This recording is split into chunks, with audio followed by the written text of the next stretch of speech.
हमारे पास 11th का first chapter है some basic concept of chemistry. उसका पहला टॉपिक है नेचर ऑफ मैटर। सबसे पहले समझते हैं मैटर क्या होता है। मैटर होता क्या है?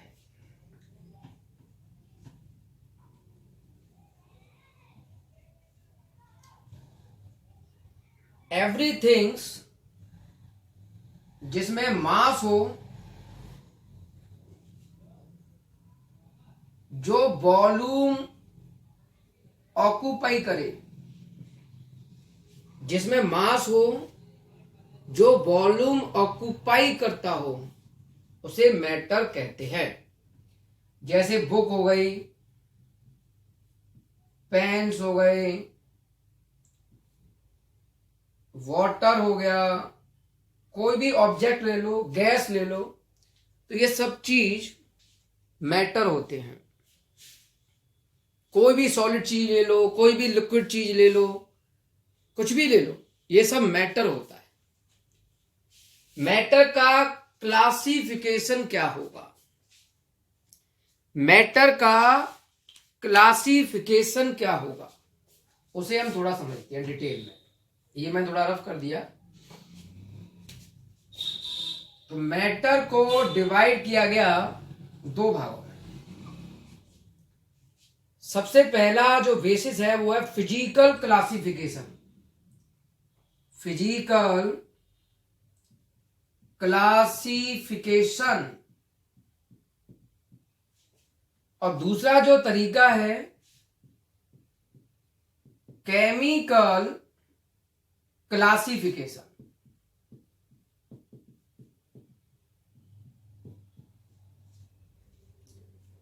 फिजिकल के बेस पर तीन तरह की कंडीशन हम पढ़ेंगे: सॉलिड, लिक्विड और गैस। सॉलिड, लिक्विड और गैस। केमिकल क्लासिफिकेशन में फर्दर हम बात करें तो एक होता है प्योर सब्सटेंस,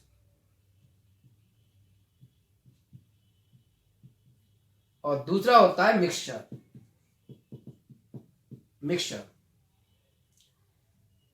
मिक्सचर के दो कैटेगरी हैं: होमोजीनियस मिक्सचर, और सेकंड कैटेगरी है हेट्रोजीनियस मिक्सचर।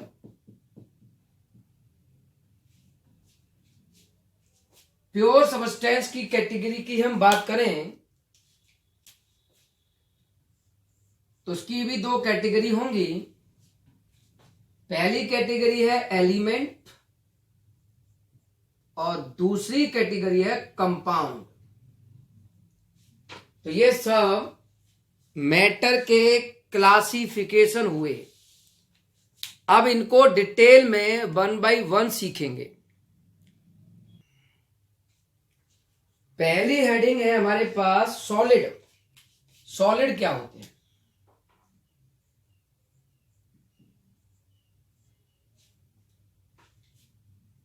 जैसे हमने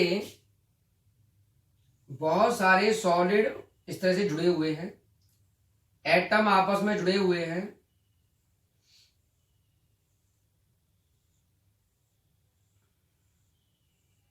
यह है आपका सॉलिड का अरेंजमेंट।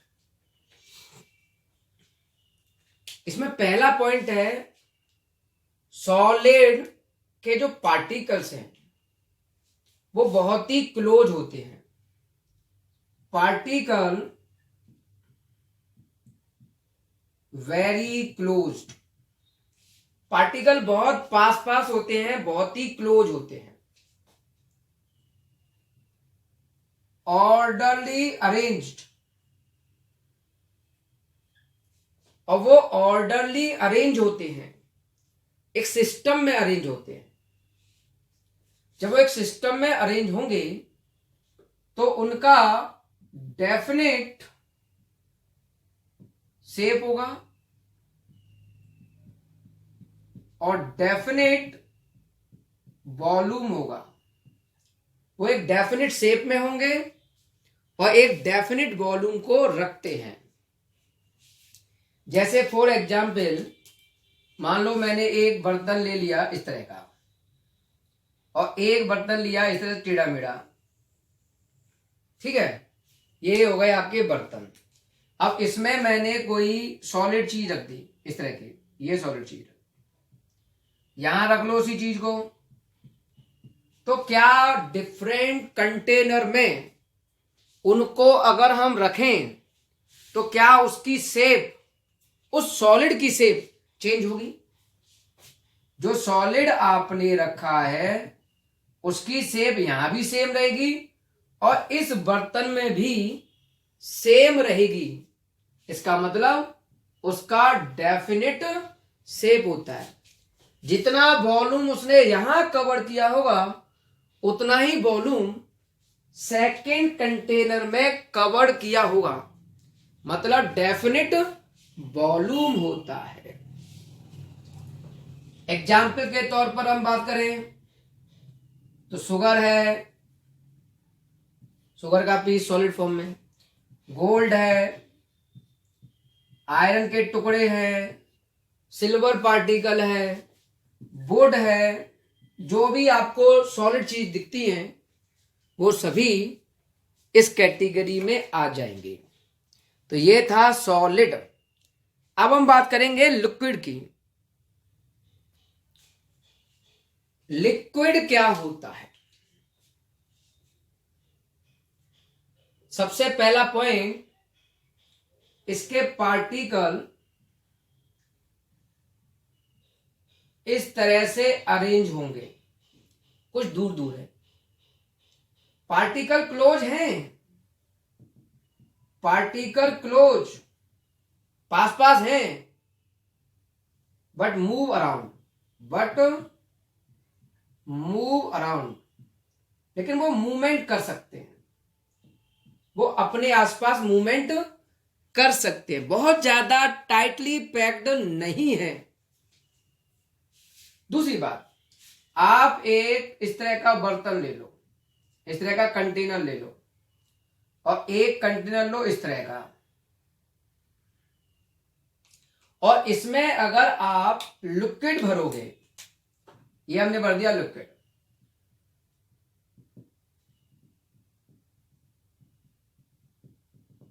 ठीक है, ये हमने लिक्विड भर दिया, तो आप समझो इसकी शेप, जो लिक्विड की शेप होगी वो कंटेनर की शेप के अकॉर्डिंग होगी। इसमें कंटेनर की शेप इस तरह की है तो इसमें लिक्विड इस तरह का अरेंज होगा और इसमें इस तरह से अरेंज होगा। मतलब लिक्विड में डेफिनेट शेप नहीं होती, नॉट डेफिनेट शेप। लेकिन अगर यहां 2 लीटर है तो ये पानी भी 2 लीटर होगा, तो वॉल्यूम तो फिक्स है, डेफिनेट वॉल्यूम। शेप डेफिनेट नहीं होती है, लेकिन वॉल्यूम यहां हमेशा डेफिनेट ही होगा, पर्टिकुलर होगा, ठीक है। एग्जाम्पल की हम बात करें तो वाटर लिक्विड है, milk, oil, mercury, H G को बोलते हैं हम यहां मरकरी, एल्कोहल, ये सब लिक्विड की कैटेगरी में आते हैं। ओके, अब हम बात करते हैं गैस की। गैस में क्या अरेंजमेंट होगा? गैस के पार्टिकल की हम बात करें तो इसके पार्टिकल दूर दूर रहते हैं। पहला पॉइंट, दूर दूर रहते हैं पार्टिकल। मूवमेंट फास्ट होगा, मूवमेंट फास्ट होगा। पार्टिकल फार अपार्ट, कुछ दूर दूर होंगे, ज्यादा पास नहीं होंगे। मान लो आप एक कंटेनर में, ये आपका गैस सिलेंडर है मान लो इस तरह से, और ये हमने बंद कर दिया और गैस भर दी। तो आपने मान लो इतनी गैस भरी, तो क्योंकि मूवमेंट फास्ट है तो ये गैस पूरे में फैल जाएगी, पूरे में फैल गई। इसका मतलब इसमें ना तो neither definite volume not definite shape, ना तो इसका एक पर्टिकुलर वॉल्यूम होता है ना पर्टिकुलर शेप होती है। ये कंटेनर की शेप को एक्वायर्ड कर लेता है। हाइड्रोजन गैस है, ऑक्सीजन गैस है, नाइट्रोजन गैस है, CO2 गैस है। तो ये हो गई कुछ गैसों की बात। अब आप एक छोटा सा पॉइंट समझें।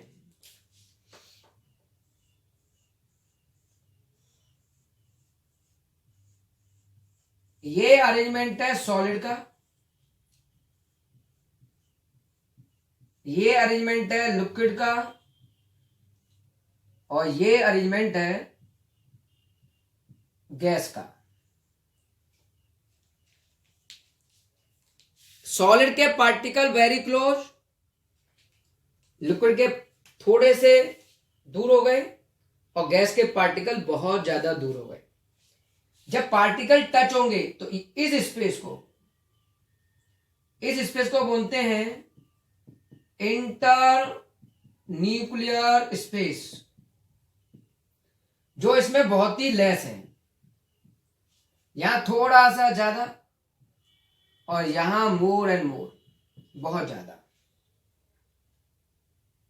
यहां दो पार्टिकल के बीच फोर्स ऑफ अट्रैक्शन सबसे ज्यादा हुआ, तभी ये बंधे हुए हैं। यहां फोर्स ऑफ अट्रैक्शन थोड़ा ज्यादा हुआ और यहां फोर्स ऑफ अट्रैक्शन कम। तो सबसे कम फोर्स ऑफ अट्रैक्शन यहां होगा, उससे ज्यादा पार्टिकल के बीच में फोर्स ऑफ अट्रैक्शन यहां होगा, और सबसे ज्यादा फोर्स ऑफ अट्रैक्शन यहां होगा। जब पार्टिकल में अट्रैक्शन ज्यादा है तो ये भाग नहीं पाएंगे, तो सबसे ज्यादा स्पीड किसकी होगी? गैस की। तो स्पीड की अगर हम बात करें तो सॉलिड स्पीड और काइनेटिक एनर्जी की बात करें तो सॉलिड से ज्यादा लिक्विड और लिक्विड से ज्यादा गैस। गैस के पार्टिकल में अधिक स्पीड होगी, उसमें काइनेटिक एनर्जी भी अधिक होगी।